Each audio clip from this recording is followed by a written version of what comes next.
এই টুকটুকি কি রান্না করছো? মাছ ভাজছো নাকি? এই আমাকে একটা মাছ ভাজা দাও। কি হলো? একটা মাছ ভাজা দাও। কোনো মাছ ভাজা নেই কারোর জন্য। একটা মাছ ভাজা খাই দাও। না। কেন? একটা মাছ, একটা কাজ করে দিতে বলবি, তখন তো কাজের বেলা কোনো নাই। আমি পারবো না কাজ করতে। খাবার সময় আছো না? আরে একটা তো খাবো মাছ ভাজা। না বলেছি মানে না। কেন? কেন মানে কি? কেন মানে কি?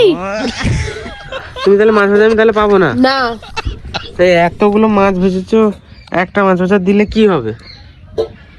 হিসাবে আছে যে যাদের, যে এখন খাবে তখন পাবে না। তাহলে আমি এখন খেলে না।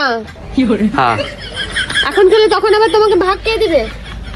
আবার হাত দিয়ে তো কি তুই? ও দাও গো। না। হ্যাঁ দেখো, মাছ ভেজেছে, মাছ ভাজা দিচ্ছে না। এটা কি? কাজের বেলা হলে আমি পারবো না। সবসময় আমি কাজ করি, তুমি সবসময় বাইরে কাজ করো। আজকে বিশ্রাম নিয়েছো, তাহলে আমি একদিন রান্না করবো না, আমি বিশ্রাম নিব। আমি কি চাকরানি নাকি? চাকরানি। চোখ দেখা, তোমার চোখ তুলে নেবো, ঠিক আছে? তোর আঙ্গুল আমি একদম ভেঙে গুড়িয়ে দিব, বুঝলি?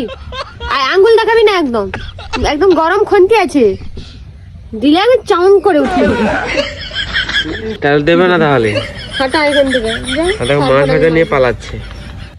ঠিক আছে, আমি তোমার ভাগও আমি খাবো তখন। কে কার ভাগ খাওয়া যায় দেখা যাবে। আমিও কম নয় রে ভাই। ঠিক আছে। আমি ভালো তো ভালো, না হলে কালো।